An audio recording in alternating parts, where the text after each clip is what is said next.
네, 유승민 작가 모셨습니다. 어서 오세요. 안녕하세요. 네, 새해 복 많이 받으시고요. 새해 복 많이 받으세요. 네, 오늘은 어떤 내용 취재해 오셨습니까? 네, 그 폭언과 폭력이 난무하는 시위 현장에 어린이를 동반하는 걸 두고 정서적 학대다라는 보도가 나왔습니다. 네, 법조계에서는 집회 현장에 아동을 앞세울 경우 더 큰 처벌을 받을 가능성이 높다라고 비판을 했는데요. 집회 아이를 동반할 때 어떤 기준을 둬야 할지 또 동반 가능한 연령은 몇 세부터일지 취재를 해봤습니다. 그러니까 실제로 정서적 학대에 해당이 되는지 이걸 네. 좀 취재를 하셨다는 이야기인데 일단 정서적 학대 기준이 뭐예요? 두 가지가 있습니다. 경기대 사회복지학과 김형모 교수 말에 따르면 네. 판단의 두 가지 첫 번째 기준이 아동이 직접 학대라고 느껴야 한다라는 점이고요. 두 번째는 아동의 성장 발달에 부정적인 영향을 미쳐야 한다라는 것이기 때문에 네. 정리하자면 단편적인 형상만 가지고 학대다 아니다를 논할 수는 없다라는 그러니까 점. 한번 데리고 나가는 거 가지고 학대다 아니다 하는 것 자체가 좀 과도한 일반화다. 네, 일반화다라고 그렇죠. 볼 수 있고요. 근데 일단 아동이라고 했잖아요. 네. 연령 기준이 어떻게 되는 거예요? 0세부터 18세까지입니다. 18세면 미만, 네. 청소년 아니면? 청소년도 아동이라고 아무튼 보고 여기에서 있는데요. 이 아동 개념에는 포함이 된다. 네, 예. 그 근거가 아동복지법 그리고 유엔 아동권리협약인데요. 여기에 아동의 참여권도 들어 있습니다. 네. 표현의 자유 그리고 집회 결사 모임을 할 수 있는 자유와 권리가 모든 아동에게 주어져 있다라는 게 법적으로 보장된 권리이고요.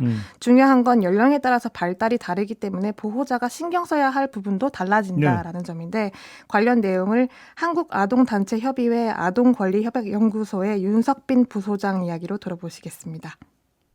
우리가 고려해야 될 건 아동의 발달 수준에 맞춰서 충분하게 안전한 환경 속에서 아동들이 표현의 권리를 행사할 수 있도록 해줘야 되고요. 특히나 중요한 건 아동이 내 권리를 지키기 위해서 타인의 권리를 침해해서는 안 된다라는 대전제를 배울 수 있어야 되는 거죠. 그런 두 가지 전제 조건이 이루어지지 않는다면 아동의 권리를 침해하는 겁니다. 그건 오히려 수동적으로 끌려가거나 이런 건 지양해야 되는 거죠. 아동이 도구가 되지 않아야 됩니다.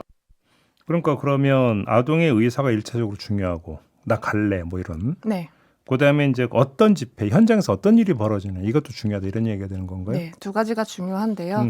가령 우리나라는 16세부터 정당 활동이 가능하기 때문에 그렇죠. 연령이 높은 아동일 경우에는 이제 정보를 충분히 제공을 하고 자율적으로 참여를 하느냐가 중요한 전제가 될 수가 있는데 네. 조금 혼란스러울 수 있는 게 만약 너무 어릴 경우에는 의사 표현을 못할 경우, 그러니까 그렇죠. 부모가 대신 보호자가 대신 결정을 하게 되는데 김형모 교수가 예로 들었던 연령이 6세였습니다. 네. 6세만 돼도 아이가 의사 표현이 가능하기 때문에 직접 물어보고 아동의 의사를 존중해서 결정하자라는 것이고 그 6세 어린이를 데려갔을 때 가령 고성이나 욕설로 아이가 힘들어한다. 하는데도 불구하고 남아있자라고 강요를 한다면 그건 아동의 의사에 반하는 행위라고 네. 볼 수가 있는 거고요. 예. 또 영유아를 동반할 경우에 보호자가 유념해야 할 점이 있다면 그 현장에서 무엇을 배울 수 있을까? 아까 말씀하신 그런 가치인데요. 어리니까 모르겠지가 아니고 이곳에 교육적인 가치가 있는가? 여기서 가치라고 하는 거는 안전한 환경인가를 살펴봐야 한다라는 점입니다. 결국은 지금 이 이야기의 초점은 집회 현장에서 고성, 욕설, 폭력 이런 게 난무하는 집회 현장이 문제가 되는 거지. 그렇지 않은 경우는 뭐 이 논할 이유도 없는 거잖아요, 사실은. 네, 사실 그렇습니다.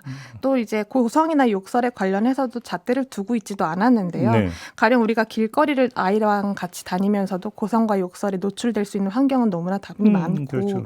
또 아동들도 고성을 내기도 합니다. 뭐 구호를 지르거나 함성을 지르거나 하기도 하는데 그게 어떤 뭐 타인의 눈살을 찌푸리게 하는 고성이 아니다라는 것처럼 그 차이가 중요하다는 거고요.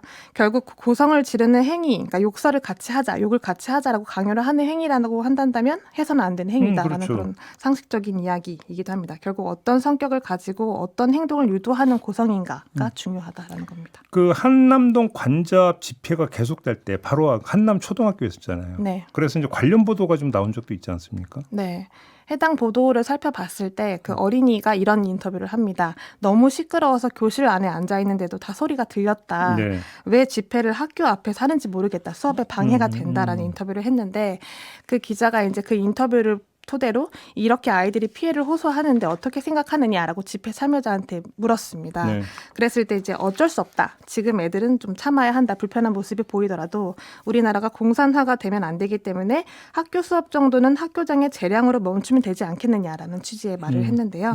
생각해 볼 지점이 바로 여기에 있다고 보는데 아동한테 이제 시끄러워도 참아라. 어쩔 수 없다라고 강요를 하는 의견이 주를 이루는 집회 현장이라고 한다면 과연 아이들이 어떤 교육적인 가치, 그러니까 가치를 배울 수 있을까를 살펴볼 필요가 있다는 거죠. 근데 부모 입장에서 그런 집회에 데리고 나가고 싶겠습니까? 별로 없을 것 같은데요, 사실. 네. 그렇죠?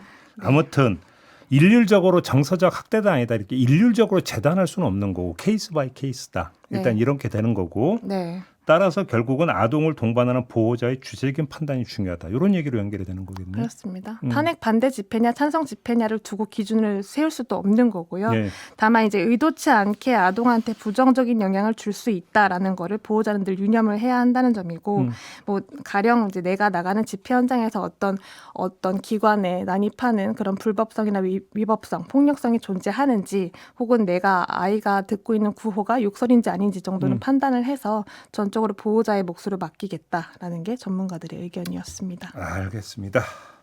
자, 이렇게 마무리하죠. 유승민 작가와 함께했습니다. 수고하셨어요. 고맙습니다.